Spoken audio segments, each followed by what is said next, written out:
If you do know what you're doing and you go out there and you use the right strategy and the right deals, you can make a ton of money with very, very, very little risk. What's going on, guys? My name's Hayden Crabtree. I am a real estate investor, and today I'm gonna talk to you about stocks versus real estate and which one will make you more money, where you should be putting your money depending on what you want your life to be. If we're talking about stocks, then we need to talk about the good, the bad, and the ugly, right? A lot of people buy into stocks unwillingly. Their job says, hey, this is our retirement plan, is an automatic deduction from their paycheck that gets sent to Wall Street and invested automatically for them. And to be honest with you, this is probably the best way for most people to invest.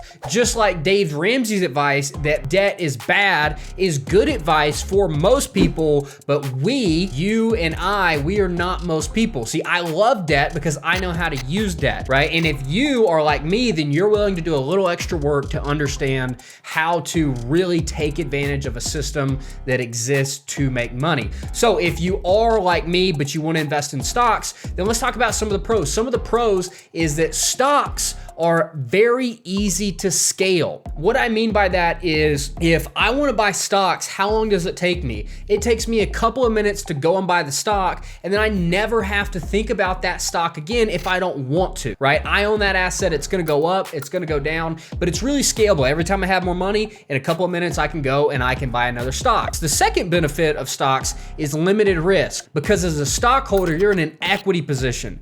Equity position means that you cannot lose more money than you have put in. Let's say I go and buy $1 million building. Let's say I go to the bank and I borrow $800,000. If I borrow $800,000, I have to put $200,000 in.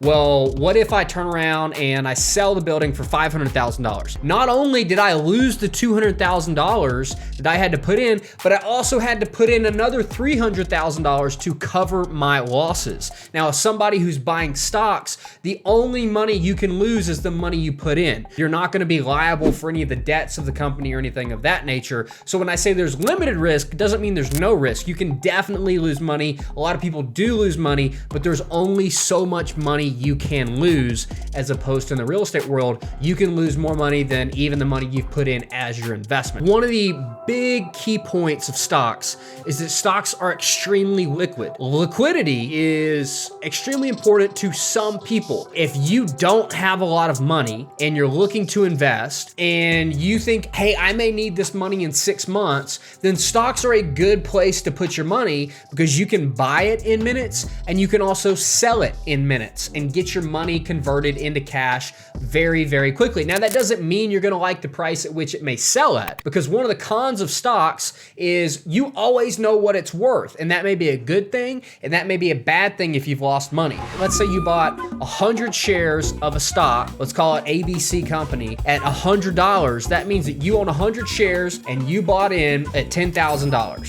Right? Now, if you wake up the next day and it's worth $90 a share, well, that $10,000 you put in is worth $9,000 today. There's no debating it. You're not going to go to somebody, have a really great sales pitch, and get them to pay you more than it's worth. It's known at every minute of every day exactly what your investment is worth. That means that you, if you're a great salesperson, can sell really well, or you know how to make deals, you're never going to be able to increase the value of the shares you own, because it's an open market, right? If we have a piece of real estate, if we have a house we're selling, well, we can decorate it really nice. And when we go to put it on the open market, we're going to have 20 people come look at buying it. And we can influence those 20 people to really persuade them to buy it. When I'm selling a stock, guess what? I literally just say, hey, what's the price at which I can sell it at? And my brokerage account will tell me, hey, you can sell this stock at $89 a share. So those are some of the pros of stocks. Now, that doesn't mean that real estate is going to make you less money than stocks are. I actually think real estate can make you more money than stocks, but it really depends on where you're at. If you're an investor and you say,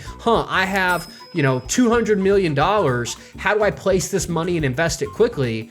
Well, you're probably going to have an easier time putting it in the stock market at a click of a button than you are going out and trying to buy $200 million of real estate. Because if you buy $200 million of real estate, you're signing yourself up for a lot of tax bills, a lot of insurance bills, a lot of property inspections, a lot of environmental concerns. You have to actually go out and do your due diligence on $200 million worth of real estate, which is a problem. It's a good problem, but it's a problem and a process that has to be worked through, okay? So again, if you're trying to make more money, it's all about what position you're in. Now, if you're somebody with 100 grand, again, you may not want to put your money in the stock market, because if you want to earn 8%, which is the stock market average, maybe 10, we could argue on what time frames, but if you want to go out and you want to put that money in, you're looking at making $8,000 to $10,000 a year versus, I got started with no money in real estate. I'm a millionaire now, and I've done that over the course of 6 years.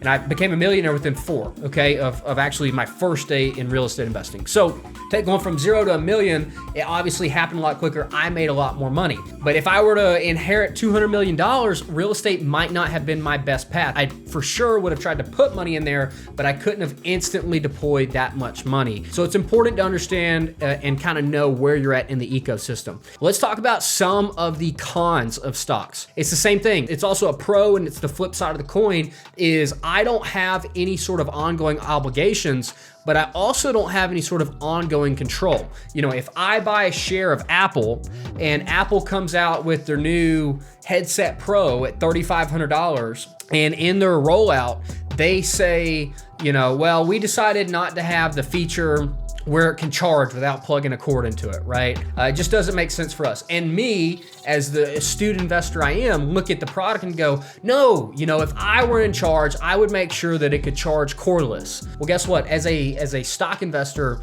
I don't have any sort of power. I don't have any sort of control.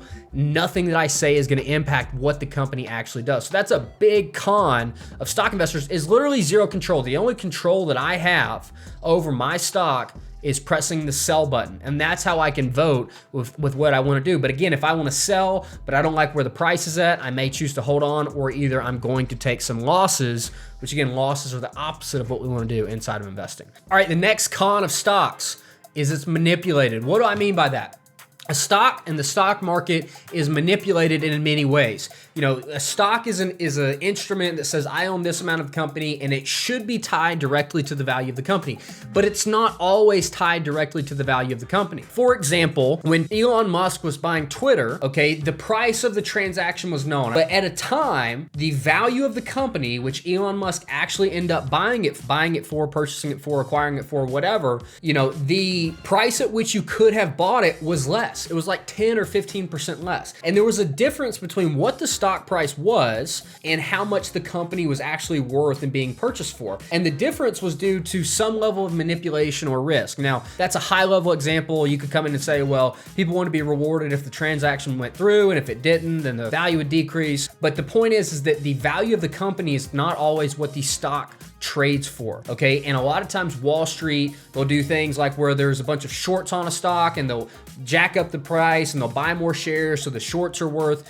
they don't go in the money, and you can end up making money off of it. Like, there's a lot of different manipulation that happens. You can take, what was the meme stock? GameStop. You look at GameStop, like the value of the company got manipulated to such a high price that it wasn't actually true in what the company was worth, and it wasn't reflective of the value. There's a lot of different ways that stocks can be manipulated. And by the way, the manipulation could be good for you and make you money, or the manipulation could be bad for you. But most of the time, the people doing the manipulating have way more money. We're talking billions and billions of dollars. And when you have that much money, you can literally move the price of a stock to your advantage. And by the way, if it's to the big guy's advantage, it's probably not to the little guy's advantage, right? Overall, guys, you can without a doubt make a ton of money. There's strategies like long-term holds. There's strategies like researching companies that potentially are getting government grants or government contracts. There's strategies like short selling, where you buy these different sort of derivatives in the stock market. There's strategies where you go out and you buy companies that pay dividends and they create cash flow. There are a lot of different strategies. Some of the most successful strategies, if you look at like Warren Buffett, they're long-term strategies. They're the one that's most proven to work inside the stock market. And without a doubt, you can go grow your money at 8 to 12% a year over the long run as a stock market investor. With that said, that's over the long run. Sometimes you're going to have 20% years, and sometimes you're going to have negative 20% years. Let's talk about why I think you'll make more money in real estate investing, okay? Number one, the pros of real estate investing. Let's talk about those. All right, so unlike stocks, real estate will always have some sort of value, right? Now, what do I mean by that? Well, if we look at some of the most successful companies ever, they're not around anymore. If you look at companies that are most popular today, very, very, very high chances that those will not be the most popular companies in 20 or 50 years. So the stocks that you're buying don't always have value, right? It's very common for companies over the long term to go bankrupt, to close down, for their business model not to work anymore. But guess what? The real estate business model will always have value as long as there's people on this earth, because people need a place to live. Not only can you make more money, but it's also less risky over the long run. Sure, we may buy office buildings in 2015 in San Francisco, and then in 2023, the office market has declined 40% and there's risk there, but there is still always value in those buildings and in those lands. If you do know what you're doing and you go out there and you use the right strategy and the right deals, you can make a ton of money with very, very, very little risk. But when you can get yourself in trouble is when you don't know what you're doing. Another reason that you can make more money in real estate is I think there are 5 ways that you can make money in real estate. I call it the ideal investment. Number 1, income. It generates cash flow through rental, right? Number 2 is depreciation. You can have tax benefits. Number 3 is equity buildup. So when you borrow money and you pay it off, then you're gonna make money from your tenants paying your loan off. Number 4A, it's appreciation, meaning the building's value is gonna go up through time. And then leverage. You go out, you borrow money, inflation occurs, and the value of the money that you have to pay back to the bank goes down less and less relatively every single year. Another reason that you can make more money in real estate is control, right? I'll give you an example. In the Apple headset deal, we said, hey, you have no control. Well, I'm buying a storage. I like storage facilities a lot like this one right here. And I'm buying a storage facility, and the storage facility has these big units. They're 45 foot wide. They go across the whole building. If I wanted to make more money, right? If I wanted to rent a 15 by 45 unit for $225, well, what happens if I went and I split it in half and I made it a 15 by 22 and a half unit? And what if I could rent those units for $150? I just took control of the asset that I own and am making it not only produce more revenue and therefore more cash flow, I'm also making it more valuable. So there's a lot of different things you can do. If you own a house, you can renovate it to make it worth more money. If you own an apartment complex, you can decide to give tenants a on-site laundromat where they can go and they can wash their clothes. If you own an RV park, then you can figure out how to put more spaces in the back. There's a lot of things that you can do to make your property more valuable, and that's why I love real estate, is the control that you have over what goes on at your property, how you run your property, and the income that you generate from your property.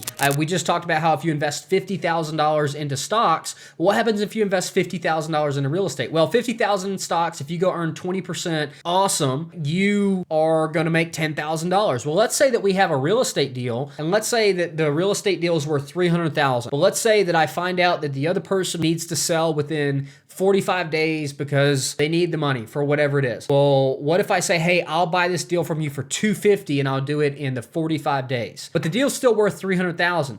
Guess what? That margin, that $50,000 below what I just paid for it, I can make a 100% return on the day that I bought the property. That's way better than the $50,000 to go out and earn 10% or $10,000, 20% a year. So you just have this ability in real estate to go and find these unique deals. The stock market is filled with data. Everything that happens is instantly updated worldwide in a second, versus the real estate market is very segmented. What that means is I may find a unique opportunity that can allow me to have crazy high returns. I can get a crazy good deal, versus if you go in the stock market, you're not going to get a better deal than anybody else on that day. Now, it definitely has cons, right? Real estate is not liquid. If you need money in the next 6 months, I wouldn't go buy a real estate deal because I'm not a big fan of flipping houses, hence the name Skip to Flip. I'm a big fan of buying for cash flow, buying with long-term financing on it, and having a long-term business plan on the deal. It's also, another con is it's always going to require your attention. What do I mean? Stocks, again, you can click a button, buy it, and you can not worry about it, because if you buy Apple, Tim Cook is watching over the company and he's getting paid millions to do it. If you buy a piece of real estate, sure, you can put a property manager in place, but I would always want to be paying attention to the deal at hand.